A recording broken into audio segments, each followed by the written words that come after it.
hidupku dan lihat wajah-Mu. Ku terkagum bila ku lihat hidupku dan karya tangan-Mu. Ku tersanjung karena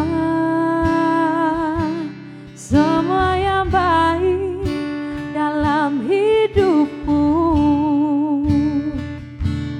itulah karya-Mu. Kau beri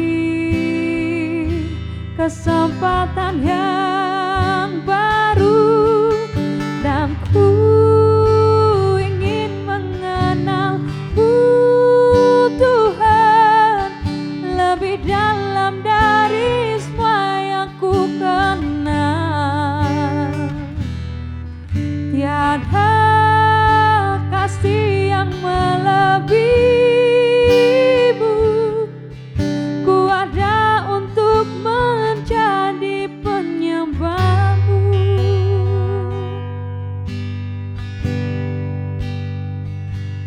Bila ku buka mataku dan lihat wajah-Mu,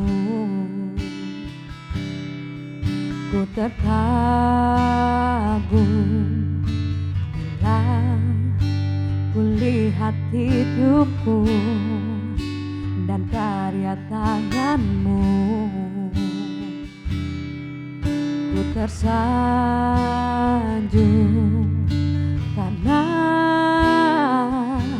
semua yang baik dalam hidupku, itulah karya-Mu. Kau beri kesempatan yang baru dan ku ingin mengenal-Mu Tuhan lebih dalam dari semua yang ku kenal. Tiada kasih yang melebihi-Mu, ku ada untuk menjadi penyembah-Mu, dan ku ingin mengenal-Mu Tuhan lebih dalam dari semua yang ku kenal. Tiada kasih yang melebihi-Mu, ku ada untuk menjadi penyembah-Mu, ku ada untuk menjadi penyembah-Mu, ku ada untuk menjadi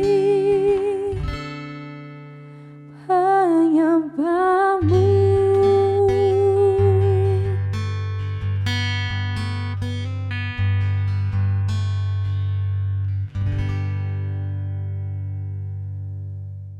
Shalom warga kerajaan. Saya percaya semua kita dalam pemeliharaan Tuhan yang luar biasa. For the Lord is good and His mercy endureth forever. Tema kita di bulan Mei ini adalah shepherding in truth. Bagaimana menggembalakan dalam kebenaran. Firman Tuhan yang terambil dari Yeskiel 34 ayat ke-16, yang hilang akan kucari, yang tersesat akan kubawa pulang, yang luka akan kubalut, yang sakit akan kukuatkan, serta yang gemuk dan yang kuat akan, kalau terjemahan bahasa Inggris malah akan dihancurkan ya, diremukkan. Artinya apa? Ini yang sombong, yang tinggi hati, yang merasa hebat, yang mementingkan diri sendiri tentu akan mengalami pembentukan hebat daripada Tuhan. Dan aku akan menggembalakan mereka sebagaimana seharusnya. Dan satu kali kita melihat bahwa presiden pertama kita, Bapak Soekarno, pernah diundang dalam satu pertemuan perayaan hari besar kekristenan dan dia diminta untuk pidato. Dia membuat kejutan karena di sana panitia memberi tema Yesus adalah gembala yang baik. Dan dia berkata tulisan ini salah. Wah, semua terkejut. Yang benar adalah Yesus adalah gembala yang sangat baik. Wah, kemudian jemaat bertepuk tangan. Ya, dan memang kita lihat panutan sejati secara pertama, secara prinsip panutan kita, teladan utama, Yesuslah gembala yang terbaik buat setiap kita. Sebab Yesus berkata dia telah memberikan nyawanya bagi domba-dombanya. Sehingga gembala mengenal dombanya, domba pun mengenal gembala. Dan kata mengenal ini salah satu kata dipakai adalah ginosko. Mengenal secara akrab, intim seperti suami istri. Mari, kalau Tuhan sih pasti udah mengenal kita kan. Tapi mari kita belajar mengenal Tuhan lebih dalam. Seperti pengenalan yang dalam, intim seperti hubungan seorang suami istri. Bisa mengenal lebih dekat lagi. Nah, dalam kebiasaan gembala yang ada di Israel waktu itu. Mereka memiliki dua jenis yang disebut kandang. Kandang pertama yang dekat rumah. Apabila persediaan rumput makanannya habis, maka gembala akan membawa keluar domba-domba ini ke tempat yang berumput hijau. Dan di sana perlu waktu berhari-hari dan dibuatlah kandang sementara. Dan ketika kandang sementara dibuat, tidak ada pintunya. Yang menjadi pintu adalah gembala itu sendiri. Yesus berkata, akulah pintu bagi domba-dombaku. Dengan kata lain, tidak ada satupun yang bisa mengena kepada domba-domba kecuali telah melewati sang gembala. Tidak ada sesuatu pun yang kita alami, duka cita kah, kemalangan kah, kesusahan, sakit penyakit, pergumulan apapun tidak akan pernah sampai kepada saudara tanpa melewati Yesus Kristus. Yesus telah mengalaminya, menanggung semua di atas kayu salib buat setiap kita. So bagi setiap kita yang dalam tekanan, dalam keadaan terendah, musim dingin kehidupan, saya memberitahu kepada kita, ada yang sakit sekalipun Yesus bisa mengerti. Yesus telah mengalaminya, Yesus telah menanggungnya di atas kayu salib bagi kita semuanya. Dan biarlah ini menguatkan hati kita, Anda tidak sendirian. Gembala Agung tahu persis. Tapi teladan prinsip yang kedua adalah kita bisa melihat bahwa yang Tuhan inginkan adalah semua kita melakukan fungsi menggembalakan. Saya seorang gembala sidang, ya saya menggembalakan gereja, jemaatnya, eklesia. Tapi suami bisa mengembalakan istri anak-anaknya. Istri menggembalakan anak-anak. Anak-anak bisa mengembalakan teman-temannya, semua kita. Sekalipun bukan jawatan gembala, kita bisa berfungsi mengembalakan. Dalam falsafah orang Jawa pernah ada berkata, ing ngarso sung tulodo, ing madyo mangun karso, tut wuri handayani. Ini falsafah Jawa ini bagus banget. Saya pikir ini berselaras sekali dengan firman Tuhan. Sebab di depan ingar sosung tulodo itu artinya di depan memberi keteladanan hidup. Nah, sehingga bukan jadi neto, no action talk only. Ngomong toh, ada tindakan nyata. Tapi betul-betul action speaks louder than words. Tindakan berbicara lebih keras daripada kata-kata. Jadi betul-betul kita semua memberi diri menjadi pemimpin, memberi teladan bagi mereka yang Tuhan percayakan untuk kita pimpin. Tapi yang kedua artinya ingarso sung tulodo. Ingarso mangun, ingmadio mangun karso.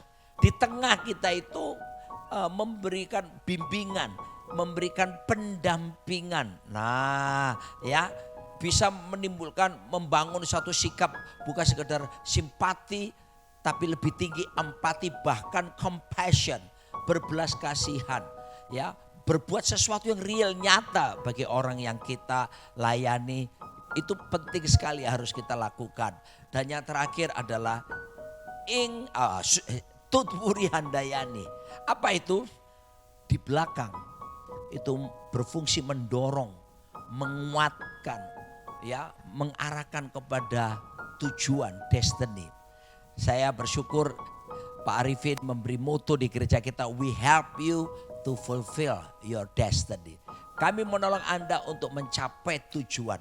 Mari bersama-sama kita bersepakat, kita bersikap seperti seorang gembala. Siapapun kita mengembalakan teman kita, saudara kita, lingkungan kita.